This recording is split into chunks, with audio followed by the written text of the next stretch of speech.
Salut à tous et bienvenue sur la chaîne. On se retrouve aujourd'hui en Belgique chez un parent qui me laisse à disposition son petit parking pour que je puisse venir poser Nestor. Ici j'ai eu pas mal de boulot donc j'ai dû rentrer malheureusement en Belgique pour pouvoir travailler, et au moins ici c'est vrai que j'ai la chance de pouvoir travailler tranquillement sans être dérangé. Donc j'avoue que c'est quand même un petit plus quand on voyage comme ça dans son van. En tout cas, aujourd'hui ça va être un épisode assez particulier. Pas de voyage, juste de l'entretien de ce bon vieux Nestor que vous voyez là. Il a besoin d'un petit entretien au niveau de sa carrosserie cette fois-ci. Il y a des petits points de rouille qui apparaissent un petit peu partout, donc il est grand temps que je traite ça avant le début de l'hiver. Je m'étais renseigné auprès de professionnels pour voir un petit peu ce que ça aurait pu me coûter, et j'avoue que je préfère essayer de le faire moi-même. Les points de rouille qui apparaissent sont pas encore trop importants. Je vais vous montrer un petit peu comment je m'y prends et si je réussis ou pas à traiter Nestor comme il faut. Donc je vais vous montrer ça tout de suite. Salut, moi c'est Arthur, vidéaste nomade, sont en compagnie de mon fourgon emménagé, Nestor, et de mon chien, Onyx, qu'ensemble, on voyage, explore et contemple la nature et ses coins magnifiques. Le projet ? Traverser l'Europe et le monde, vivre plus libre et plus léger, ralentir le temps et profiter de chaque instant. Mon projet ? Adventure.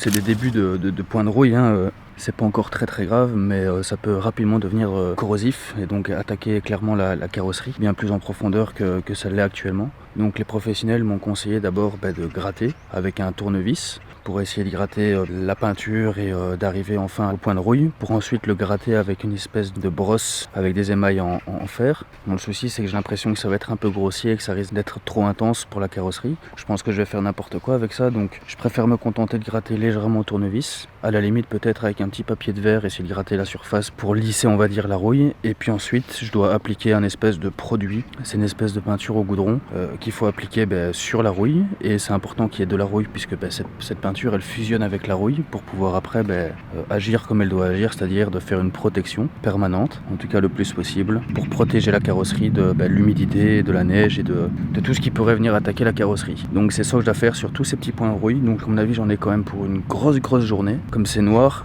sur de la peinture blanche, c'est sûr que ça va se voir et que ça va pas du tout être esthétique. J'avoue que je m'en fous un petit peu d'esthétique. C'est pas le plus important, tant que c'est fonctionnel et que ça protège bien la carrosserie, ça me va. Sauf que on va quand même essayer de camoufler ça un minimum. Donc le vendeur m'a donné un produit, une espèce de bombe de peinture blanche que je peux appliquer par-dessus. Le souci c'est que c'est un vieux véhicule et que le type de blanc de cette carrosserie, ils ne la font plus, ou alors il faut la scanner pour reproduire exactement le même type de peinture. Sauf que ça coûte aussi un peu d'argent et j'avoue que je vais essayer de faire sans. Il m'a proposé une bombe de peinture qui lui restait dans son stock, qui avait déjà été utilisée, donc il ne m'a pas fait payer. Mais c'est une vieille bombe de peinture qui se rapproche logiquement de ce qu'il me dit le plus possible de cette peinture blanche qui date des années 87. Donc on va voir ce que ça donne. Sauf que je regarde un petit peu quand même toute la surface qui a traité. Je me dis qu'il est temps d'arrêter de parler et qu'il est temps de commencer à travailler.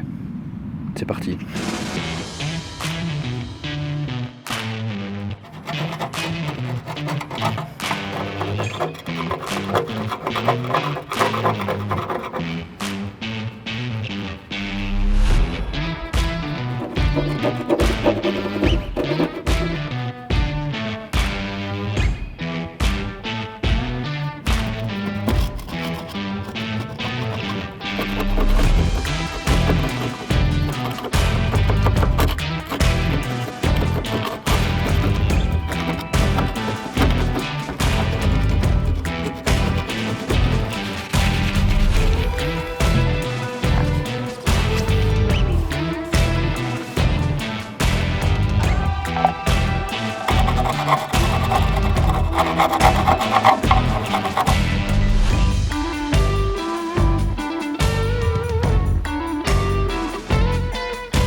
Bon bah voilà, hein. J'ai terminé la première étape. C'est extrêmement moche. Regardez-moi ça.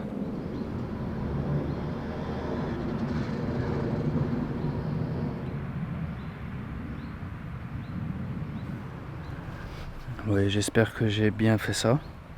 Les carrossiers doivent se dire, mais qu'est-ce qu'il nous a foutu ce gamin? Mais ouais, on verra bien, hein. Ils disent que le produit doit sécher entre 13 et 24 heures.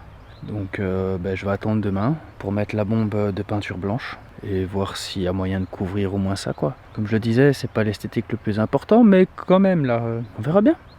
On se dit à demain. Et bah ça y est, hein, on est déjà demain. J'avoue qu'hier j'étais pas trop positif par rapport à cette peinture que je trouvais assez bizarre, il faut le dire. Une peinture ultra liquide, acrylique comme ça, un peu comme la peinture à l'eau. Ce qui faisait que je me disais comment est-ce que ça va pouvoir protéger le véhicule comme ça doit le faire. Et aujourd'hui je suis assez rassuré parce que j'avoue que en regardant de plus près avec le séchage, il y a vraiment une fine couche qui s'est placée, un peu plus épaisse j'ai l'impression. Ça a vraiment fusionné avec la rouille et donc du coup j'ai vraiment cette impression qu'il y a une vraie couche de protection. Donc je vais pouvoir mettre la peinture blanche sous forme de bombe. Mais je trouve que ça a quand même fait le taf. C'est assez rassurant. Je vais voir un petit peu avec la bombe. Bon, ça sera pas très esthétique hein, parce que pour bien faire, comme je vous avais dit, le mieux ça aurait été de scanner la couleur pour avoir la vraie couleur du véhicule. C'est un blanc un peu beige comme ça, un peu pâle, un blanc pâle. Bon, c'est un peu un espèce de pléonasme, mais voilà, c'est pas un blanc blanc. Donc il faudrait au mieux scanner la couleur, sauf que c'est un prix. Et j'avoue que je voulais que ça soit avant tout fonctionnel. Je pense que ça va être le cas. Donc je vais appliquer la petite bombe de peinture blanche. Ça devrait le faire. Avant, je vais mettre du cache, un papier cache, pour pouvoir quand même faire ça le plus proprement possible. Et ensuite, je viendrai asperger de bombes, plusieurs fines couches, 1, 2, voire 3 même, si j'ai assez. Et voilà quoi. Allez, c'est parti.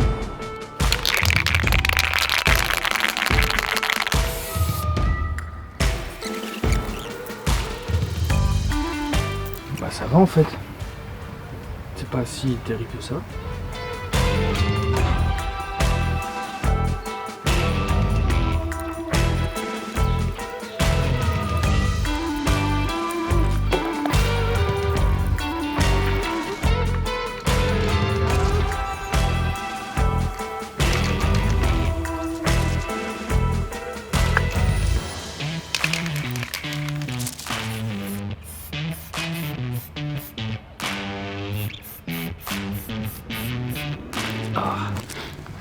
C'est vraiment dégueulasse. J'ai le goût de la peinture dans la bouche. Wow. Mais bon, au moins là, la première couche est placée. Je vais attendre une demi-heure, 1 heure qu'elle sèche et je remettrai une dernière. Je pense que j'aurai tout juste avec ce que j'ai dans la bombe. Donc on se retrouve dans 1 heure.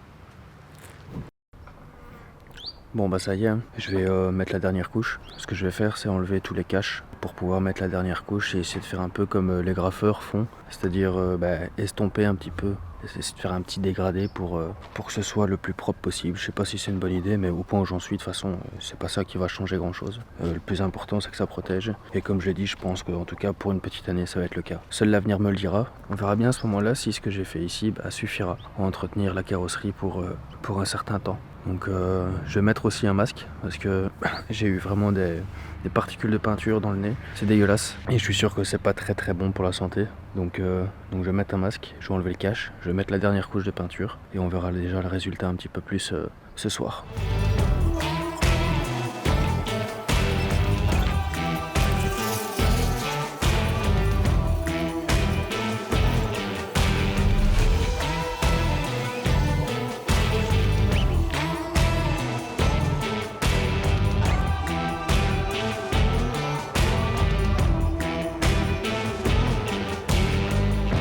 Je sais bien, c'est pas top, mais je crois que ça fera l'affaire. Comme je l'ai dit, on verra bien en hiver. Hein. Bon, en tout cas, ici, maintenant, j'ai terminé la carrosserie, enfin. C'est une bonne chose de faite. Il va falloir maintenant que je prévoie une petite révision mécanique. Pour ceux qui ont suivi mon aventure sur Instagram, vous avez pu voir que j'ai publié une petite story où j'ai failli perdre... j'ai perdu mon pneu avant gauche sur l'autoroute. Il s'est déchaussé et j'ai failli le perdre pour de bon. Depuis cet épisode-là, heureusement, j'ai réussi à replacer le pneu. Mais les freins, je pense qu'il y a eu un petit souci, de nouveau. Donc il va falloir que j'aille chez le mécanicien pour vérifier tout ça avant de pouvoir reprendre la route et repartir à l'aventure comme comme j'attends avec impatience. Et du coup ici j'ai trouvé des mécaniciens qui je pense vont pouvoir régler ça correctement. Pour ceux qui ont des véhicules Volkswagen, je pense que vous connaissez Roland Bus Farm, bon qui n'est plus en activité, mais il y a des anciens employés de Roland Bus Farm qui ont ouvert une nouvelle société, qui vont pouvoir régler ce problème de frein, je crois. Ils sont justement spécialisés dans les anciens véhicules Volkswagen, un peu comme le mien, tout ce qui est T2, T3, T1, les LT aussi de manière générale. Ça me rassure un peu, en tout cas quand j'allais chez Roland Bus Farm, j'avais toujours un service de qualité, donc j'ose imaginer que ce sera la même chose ici. Du coup c'est ce que je vais faire, hein. Je vais tout fermer, je vais ranger mes affaires et puis on se donne rendez-vous chez VW Bus Workshop.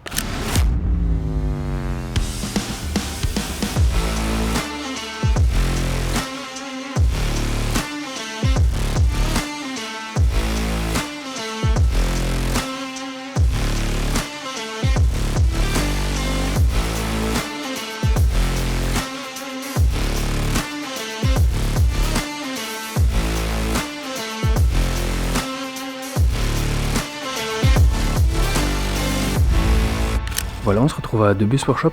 C'est Rémi et Patrice qui tiennent ces sociétés. Anciennement, ils travaillaient pour Roland Bus Farm et maintenant, ils ont ouvert leur société qui s'appelle The Bus Workshop. Je suis venu une première fois chez eux et ils ont fait un travail mécanique sur Nestor qui en avait grandement besoin. On a bien sympathisé. Ils ont réparé Nestor juste parfaitement, de façon magistrale, et je vous avoue que depuis que je me suis rendu chez eux, Nestor a jamais aussi bien roulé. Et du coup, ici, j'en ai profité pour changer les pneus de Nestor parce que les pneus, ils datent de 2004, donc il était grand temps de les changer. Comme j'ai le désir de partir sur les routes dans les pays nordiques et de sortir d'autant plus des sentiers battus, il était temps que je change les pneus. Donc je viens aujourd'hui ici, justement pour faire cela, avec l'aide de Rémi. Patrice est absent aujourd'hui, mais il devra arriver un peu plus tard. Je trouvais que c'était intéressant de vous montrer ça. Tous ceux qui ont un Volkswagen, je peux vous conseiller en tout cas The Bus Workshop. Ils font un travail exemplaire et c'est ce que je vais vous montrer aujourd'hui.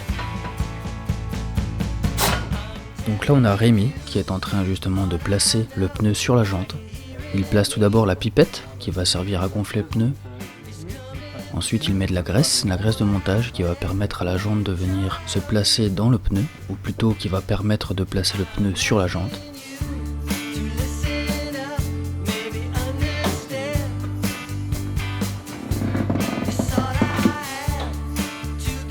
Avant de placer le pneu définitivement, il place ce qu'on appelle des billes. C'est ce qui va permettre au pneu de s'équilibrer lors du roulement du véhicule.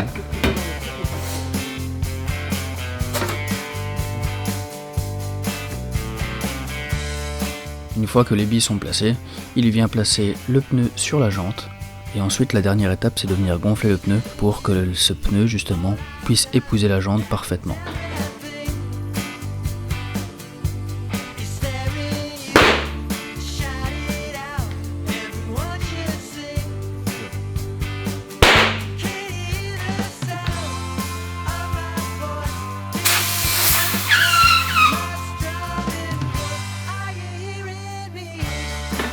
Donc ce que vous voyez là, ce sont des pneus Grabber AT3 qui sont des pneus 4x4 mais certifiés hiver. Et comme je vous l'ai dit, c'était important que je puisse avoir un pneu qui me permette d'aller hors des sentiers battus et notamment sur la neige. Donc je pense que après mieux réflexion et en ayant réfléchi à la question avec The Bus Workshop, c'est sur ces pneus là qu'on est parti. J'ai eu l'occasion de rouler quelques kilomètres avec et je vous avoue qu'ils sont juste parfaits.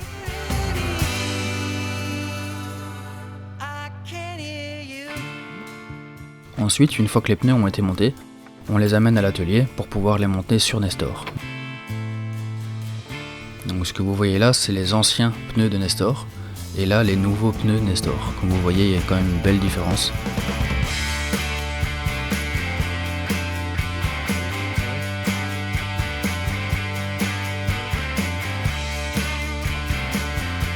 Mais avant ça, Rémi a bien voulu passer quelques heures avec moi pour m'expliquer un petit peu la mécanique de Nestor, à savoir bien comment fonctionne le moteur, comment fonctionne la boîte à vitesse et aussi toutes les autres petites choses qui sont importantes de savoir lorsqu'on roule avec un vieux véhicule comme ça, pour que je puisse en tout cas à l'avenir diagnostiquer un futur problème.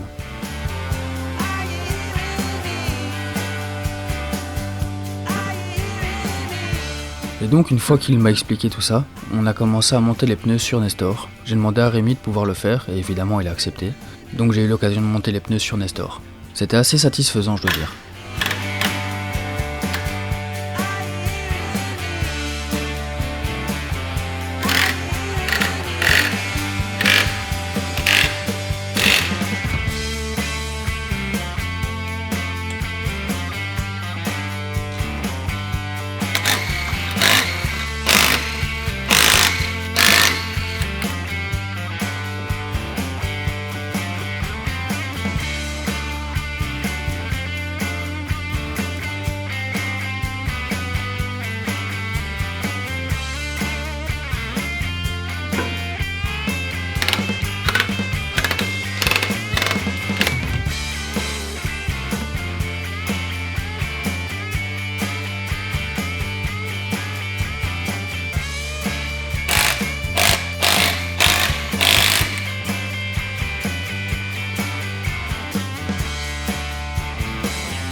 La chienne que vous voyez là, c'est la chienne de Roland.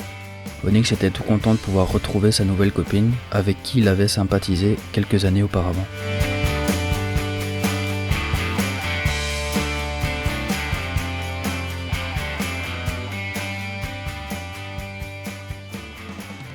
D'ailleurs, en parlant de Roland, ça tombe bien parce qu'il est là aujourd'hui. Il faut savoir que cet atelier justement appartient à Roland. Et du coup, il a rendu visite à ses anciens collaborateurs qui sont ses amis. Donc ça a été l'occasion de le revoir, ça m'a fait plaisir. Et je vais vous montrer son nouveau véhicule, il est juste incroyable. Pour les non-initiés, c'est un T3 Synchro qui est juste mythique. Il est pas mal, hein. Et du coup, voilà, je trouvais ça intéressant de vous montrer ça. Parce que je pense que tous ceux qui ont un Volkswagen ont du mal quand même à retrouver quelqu'un d'aussi compétent que Roland Bussfarm. Et bien je l'ai trouvé. Et donc c'est pour ça, je pense que vous pouvez leur faire confiance les yeux fermés. Comme je le disais, Nestor, depuis que je l'ai amené ici, il a jamais aussi bien roulé.